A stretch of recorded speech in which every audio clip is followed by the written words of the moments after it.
भारत को इंडिया कहने की जरूरत क्यों पड़ी? ये हमारी गुलामी की निशानी है। मेरा नाम मैं तय करूंगा, पिताजी हमारे पूर्वज तय करेंगे कि कोई बाहर का आदमी तय करेगा? जिन देशों ने केमिकल के आधार पर खेती करनी शुरू हुई, उनके यहाँ की मिट्टी आज बिल्कुल बंजर हो गई। कंप्यूटर के सेंटर बहुत दूर शहरों में थे और बड़ी महंगे थे। 1 करोड़ से अधिक बच्चों को सीधे एकल विद्यालय में पढ़ाया। नमस्कार, एकल भारत के खास कार्यक्रम स्पॉटलाइट में आप सभी का बहुत बहुत स्वागत है। मैं हूं आपके साथ सृष्टि शुक्ला। भारत को भारतवर्ष बनाने में कई योद्धाओं का हाथ है। ऐसे कई सारे योद्धाओं के बारे में आपने कहानियां सुनी होंगी, कुछ के बारे में आपने किताबों में पढ़ा होगा, कुछ का इंटरव्यू भी आपने टीवी पर देखा होगा। लेकिन ऐसे कई सारे योद्धा हैं भारत को भारतवर्ष बनाने में जो लगातार काम कर रहे हैं, समाज सेवा कर रहे हैं और ऐसे में अपना योगदान दे रहे हैं। आज ऐसे ही एक योद्धा हमारे साथ मौजूद हैं स्पॉटलाइट में और ऐसे ही व्यक्तित्व से हम आपको मिलवाएंगे जिनका नाम है लल्लन शर्मा। बहुत बहुत स्वागत है सर आपका। लल्लन शर्मा एकल अभियान प्रमुख हैं। उनसे हम बातचीत करेंगे, उनके सफर के बारे में जानेंगे और बहुत कुछ आज हम आपको बताएंगे। लेकिन उससे पहले देख लेते हैं इनके सफर की एक झलक।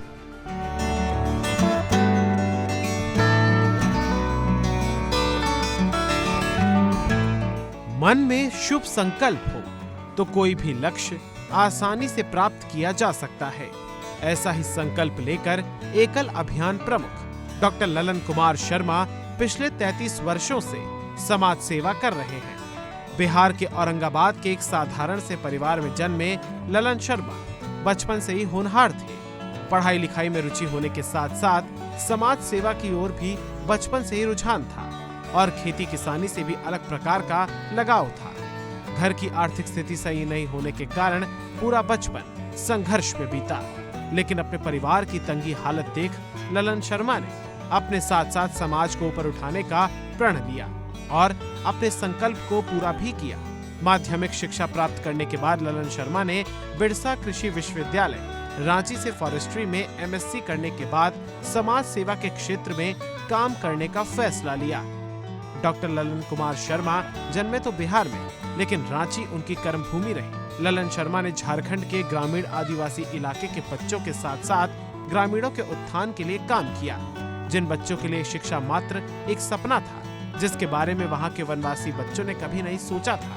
लल्लन शर्मा के प्रयास से आज जंगल के बीच गांव में रहने वाले बच्चे भी टैब से पढ़ रहे हैं। बात अगर किसानों की करें तो खेत खलियान की करें और किसानों की आय की करें, इसमें भी लल्लन शर्मा का अहम योगदान रहा है।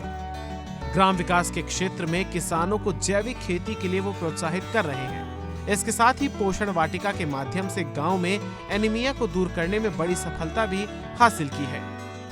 कृषि, बागवानी और विशेष तौर पर वन वनस्पति विज्ञान में एक मजबूत पकड़ रखने वाले डॉक्टर लल्लन कुमार ने पर्यावरण संरक्षण, टिकाऊ कृषि, ग्रामीण उद्यमिता और ग्रामीण भारत की गहरी समझ के प्रति जुनून के साथ इस क्षेत्र में महत्वपूर्ण योगदान दिया है। साथ ही जैविक खेती को बढ़ावा देने के लिए उन्होंने कई सराहनीय काम भी किए हैं। तो ये तो आपने देखा इनके सफर के बारे में कि कैसे वो एक कार्यकर्ता से आज एकल अभियान प्रमुख बन चुके हैं। लल्लन जी, मेरा सबसे पहला सवाल आपसे यही है कि आप पहले कार्यकर्ता थे, आज आप लाखों कार्यकर्ताओं को देख रहे हैं, एकल अभियान प्रमुख हैं आप। ये सफर कैसा था, इसके बारे में क्या कहना चाहेंगे आप? धन्यवाद, आपने अच्छा विषय प्रदान किया है। कल भी कार्यकर्ता थे, आज भी कार्यकर्ता हैं। अभियान में जब जैसी आवश्यकताएं होती हैं वैसे आवश्यकताओं का निर्वहन करता है और हम सब सेवाव्रती हैं। सेवा हमारा धर्म है, इसलिए आज हमें संतोष है और गर्व भी है कि इतनी बड़ी जिम्मेवारी समाज के लोगों ने, संस्था के लोगों ने हम पर सौंपा है। मैं इसका निर्वहन कर सकूं, इसके लिए प्रतिदिन प्रतिपल प्रयास करता हूं। ईश्वर इसमें सफलता दे, यही कामना करता हूं। जी, डॉक्टर लल्लन शर्मा हमारे साथ मौजूद हैं और उन्होंने बताया कि एक कार्यकर्ता से लेकर आज एकल अभियान प्रमुख का सफर उनका कैसा था। लल्लन जी, अगर मैं आपसे एजुकेशन के बारे में बात करूं तो सबको पता है कि आप पीएचडी कर चुके हैं, एजुकेशन आपकी बहुत अच्छी थी, आप चाहते तो आप अच्छा खासा किसी विश्वविद्यालय में एक प्रोफेसर बन सकते थे। समाज सेवा की आपने कैसे सोची, ये ख्याल आपके मन में कब आया? देखिए, प्रयास करना अपना काम होता है, परंतु कौन सा काम किसके जीवन में आवेगा यह उस व्यक्ति पर निर्भर नहीं करता। यह सब संयोग है और मैं तो मानता हूँ कि ईश्वर इच्छा होती है, तो ईश्वर ने हमें इसीलिए चुना था। और हमें यह भी फिर संतोष है कि जिस काम में लगा, यदि मैं किसी यूनिवर्सिटी में किसी इंस्टीट्यूट में प्रोफेसर हुआ होता, उस पर जितना मैं समाज को दे पाता अपने जीवन का, उससे अधिक आज मैं कुछ कर पा रहा हूँ। और मेरे संतोष है कि आज भारत के लगभग सभी प्रांतों में और लगभग 1 लाख से अधिक गाँवों में यदि हम कुछ कर पा रहे हैं, तो इससे बड़ा संतुष्टि का विषय और क्या हो सकता है। यदि मैं कहीं एक जगह रुक गया होता तो शायद यह संसार का जो अनुभव है, इतनी तरह के लोगों का आशीर्वाद हम लोग के साथ है, हर प्रकार के लोग हमसे जुड़े हैं, यह अवसर शायद नहीं मिलता। भगवान ने हमें इसलिए चुना था, इसलिए मैं अपने को धन्यवाद भी देता हूँ। और जो काम मैं वहाँ रह के करता अध्ययन अध्यापन का, वह काम यहाँ भी जारी है। और वहाँ किसी एक विषय से कहीं न कहीं संकुचित हो जाता, यहाँ तो पूरा अखिल ब्रह्मांड का विषय है, पूरी सृष्टि का विषय है, पूरे पर्यावरण का विषय है, पूरे विकास का विषय है। तो जीवन का मूल्य जो हम लोग सोचते हैं, शिक्षा को असल लोगों ने केवल एक साक्षरता का कार्यक्रम समझा, लेकिन एकल अभियान में शिक्षा को संपूर्णता में लेते हुए लोगों ने देखा और उसी के लिए कार्यक्रम बनाए गए। तो जीवन के जितने भी मूलभूत आवश्यकताएं होती हैं, उन सब पर कहीं न कहीं प्रयास एकल अभियान में है।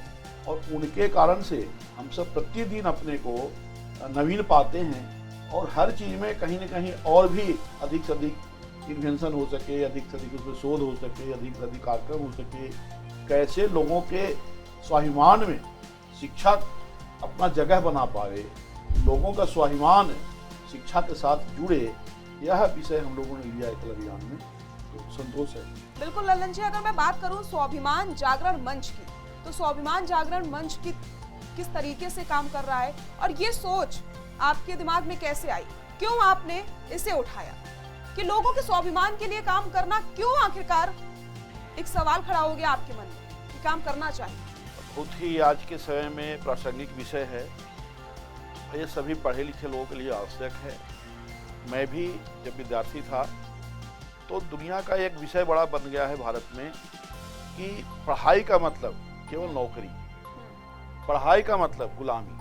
तो क्या आप मानते हैं कि आजकल के जो युवा हैं उनके अंदर जो स्वाभिमान है वो खत्म हो चुका है? और एक सवाल मैं यहाँ पर और ऐड करना चाहूंगी, जो आपने अभी भारत का नाम लिया, तो भारत का नाम सुनते ही मेरे मन में यही सवाल आया कि आजकल इंडिया और भारत को लेकर कई तरीके के सवाल खड़े किए जा रहे हैं, कई तरीके की बातें हो रही हैं, इसके बारे में आपका क्या कहना है? और शिक्षा के बारे में भी आपने बात की कि आजकल की जो शिक्षा है वो बहुत अलग है, तो आज की शिक्षा और जो पहले की शिक्षा थी और जो एकल अभियान जिस तरीके से बच्चों को शिक्षित कर रहा है, संस्कार दे रहा है, कितनी अलग है? आपके एक साथ 2-3 प्रश्न हैं। प्रथम प्रश्न तो शिक्षा से संबंधित है। दुनिया में कहीं भी शोध अन्वेषण हो सकते हैं, सबका स्वागत होना चाहिए, होता है।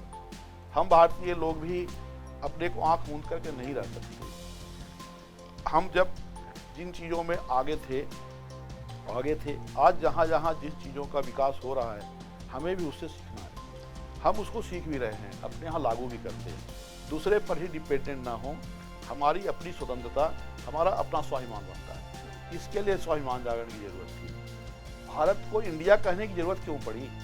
ये हमारी गुलामी की निशानी है, और जब तक इस निशानी को ध्वस्त नहीं किया जाएगा, हटाया नहीं जाएगा, तब तक हम स्वाभिमानी बन ही नहीं सकते। मेरा नाम मैं तय करूंगा, मेरे माँ पिताजी हमारे पूर्वज तय करेंगे कि कोई बाहर का आदमी तय करेगा? भारत का नाम यदि भारत था, भारत में हिंदू रहते थे तो हिंदुस्तान था, हम उसके आधार पर हमारी संस्कृति पली बढ़ी है। आज उस स्थापित संस्कृति को छोड़ के हम उसको समाप्त करके नई संस्कृति को अडॉप्ट करेंगे, तो फिर कितने हजार वर्ष लगेंगे हमको संस्कृति पर सीखने में, समझने में, स्थापित होने में। क्यों अपनी चीज़ों को छोड़ दें? इसलिए भारतवर्ष जरूरी है। भारत के लोग तो भारत को ही समझते हैं ना, उनसे समझते नहीं। हमारे सारे ऋचाएँ, हमारे सारे वेद पुराण, सारे जब भी जहाँ खोलो वहाँ भारत, इंडिया तो कहीं है ही नहीं, क्योंकि अंग्रेजी बहुत बाद की चीज़ है। हमारी संस्कृत भाषा, हमारे यहाँ की प्राकृतिक भाषा है, हमारे यहाँ की पाली भाषा दुनिया में गई।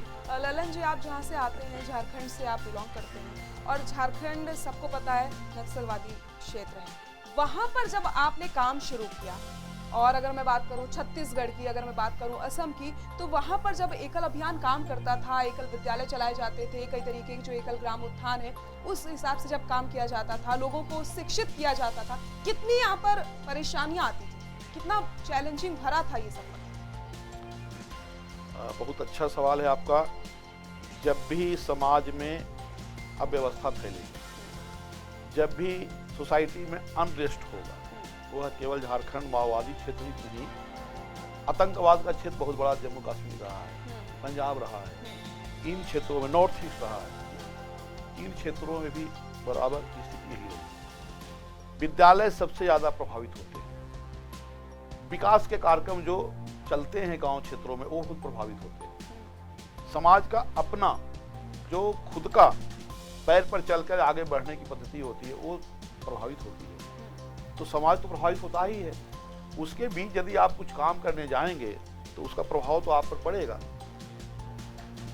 भय का वातावरण में सृजन का काम नहीं हो सकता, तो पहले तो भय के वातावरण से लोगों को बाहर लाना ये बड़ी आवश्यकता होती है। हम लोगों ने बहुत ही शालीनतापूर्वक लोगों का विश्वास जीता। इतने वर्षों में नहीं किसी से भी आज तक हम लोगों ने कन्फ्लिक्ट नहीं लिया, किसी से विरोध नहीं किया। लोगों का हम लोगों ने विश्वास जीता, उनका प्रेम जीता। उनके घरों में हमने संपर्क करके उनको एक परिवार का भाव दिया। उनको यह जब लगा है हर लोगों को, एकल अभियान तो मेरे ही परिवार का एक अंग है, जो आते हैं कार्यकर्ता बाहर से भी वो हमारे परिवार के अंग हैं। पूरा देश एक है, कोई भी प्रवासी कार्यकर्ता किस प्रदेश का है, किस प्रदेश में काम करने जाता है, मैं जैसे रहने वाला कहाँ का, मैं कहाँ घूम के आता हूँ, कहाँ जाता हूँ, सबके परिवारों में ठहरता हूँ। आज तक हमको नहीं लगा कि मैं दूसरे प्रदेश में हूँ, और उन लोगों को नहीं लगता कि कोई प्रदेशी हमारे यहाँ आया है। क्यों? भारत एक है। एक जानवर को भी यदि आप प्रेम देते हैं तो आपको प्रेम के साथ ही देखता है। हम लोगों ने अपने चिंतन से, अपने प्रेम व्यवहार से, अपने कर्म से लोगों का आज विश्वास जीता। तो आखिरी सवाल मेरा आपसे यही रहेगा कि जिस तरीके से हम लगातार देख रहे हैं कि एकल अभियान समाज सेवा कर रहा है, लोगों बच्चों को शिक्षा देने का काम कर रहा है, जहां पर योजनाएं नहीं पहुंच पाती वहां एकल अभियान पहुंच रहा है। वनवासी बच्चों को आज बहुत ही अच्छी जगह पर पहुंचाया है एकल अभियान। कितने लोगों को अभी तक, कितने बच्चों को शिक्षा दी गई है, कितने लोगों को रोजगार मिला है, कितने लोगों के जीवन को बदला गया है। अभी तक एकल अभियान का लगभग 35 वर्षों की आयु हो चुकी। हम लोगों ने 35 वर्षों में 1 करोड़ से अधिक बच्चों को सीधे एकल विद्यालय में पढ़ाया। इसी प्रकार से हम यह देखें तो भारत के लगभग सभी शहरों में हमारे छोटे बड़े ऐसे समितियां हैं, चैप्टर्स हैं, महिला समितियां हैं, यूथ का ऑर्गेनाइजेशंस है, एकल यूथ, अब एकल फ्यूचर काम करने लगा है, एकल युवा के रूप में है, नगर संगठन हमारा काम करते हैं, ग्राम संगठन काम करते हैं। विदेशों में जो भारतीय लोग हैं उनके साथ एकल अभियान का बहुत अच्छा जुड़ाव है।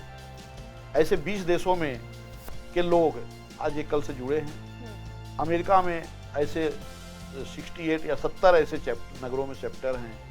अर्थात आज भारत के गांव से लेकर भारत से बाहर रहने वाले भी भारतवंशी जो हैं, उन सभी भारतवंशियों को भारत के रूट से या भारत के गांव से जोड़ के रख सके, उनको भी भारतीयता का बोध होता रह सके, इसके लिए एकल अभियान एक सेतु का काम करता है।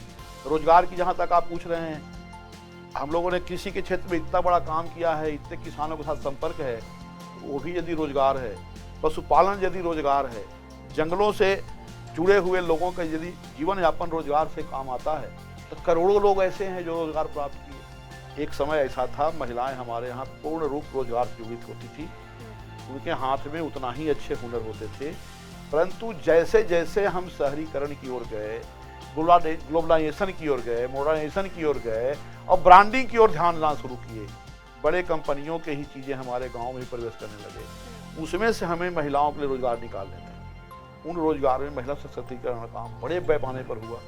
सिलाई कढ़ाई का काम, मशरूम उत्पादन का काम, ब्यूटी कल्चर का काम, ऐसे जो काम, न्यूट्रिशनल गार्डन का काम, कुपोषण की लड़ाई किसी ने नहीं लड़ी। वो केवल और केवल एकल अभियान ने इसको रेखांकित किया। और हमें गर्व होता है आज पोषण वाटिका नामक शब्द जो हम लोगों ने स्थापित किया समाज में, रिसर्च इंस्टीट्यूशन में, कहीं कहीं न्यूट्रिशन गार्डन नाम से शब्द पॉइंट जरूर थे, परंतु वो समाज में कहीं उसका बहुत आगे तक प्रभाव नहीं था। एकल अभियान ने इसको शुरू करके आज भारत के हर गांव में पोषण वाटिका स्थापना किया। तो इस सबकी व्यवस्था, इंटीग्रेटेड व्यवस्था का नाम पोषण वाटिका हम लोगों ने दिया है। तो हम तो कहते हैं पोषण चक्र हम लोगों ने बनाया, डेवलप किया, वही सृष्टि चक्र है। भारत के पुराने सोच में कहते हैं पूरे जीवन जो चक्र होता है उसका नाम ही दिया गया, क्षितिज पावक गगन समीरा, 5 भूतों के साथ जुड़ाव किया। तो हमारा पोषण वाटिका उसी कंसेप्ट के साथ जुड़ा। और आज हम कहते हैं कि यदि किसी को यदि पुण्य और पाप में विश्वास करता है या कहे कि सही और अच्छे काम में विश्वास करता है, तो एक पोषण वाटिका एडॉप्ट करे, उसके लिए अपना काम करे। तो धरती माता, गौ माता, गंगा माता, 3 माताओं की सेवा का पुण्य एक साथ मिलता है। आप सब जितने भी लोग हैं, जो भी हमारे दर्शक होंगे, जो भी लोग सुनते हैं, उन सबों के साथ मेरा यही आह्वान रहेगा कि एकल अभियान के साथ जुड़ के पूरे सृष्टि के बचाने का कार्यक्रम में आप लगिए, भारत की सुरक्षा के कार्यक्रम में आप लगिए। एक यह अवसर है, हम सब जुड़ करके भारत माता की सेवा कर सकेंगे। इसके लिए आप सबका आह्वान, सबको नमस्कार, धन्यवाद। तो ये थे हमारे साथ डॉक्टर ललन शर्मा, जिनसे हमने जाना कि अपने स्वाभिमान को कैसे बचाना है, भारतीय संस्कृति को अपनाकर इस स्वाभिमान को हम जिंदा रख सकते हैं। तो कहते हैं अगर आप समाज सेवा की ठान लीजिए तो आपको कोई नहीं रोक सकता। और एकल अभियान वही कर रहा है जो प्रयास एकल अभियान कर रहा है। ये प्रयास इसी तरीके से लगातार जारी रहेंगे और बदलाव ऐसे ही एकल अभियान लाता रहेगा। बहुत बहुत शुक्रिया आपका हमारे साथ जुड़ने के लिए और इतनी सारी बातें बताने के लिए। हम फिर से आपसे मिलेंगे एक नए मेहमान के साथ, एक नए व्यक्तित्व से आपको मिलवाएंगे। तब तक आप सभी अपना ख्याल रखिए, देखते रहिए एकल भारत। नमस्कार।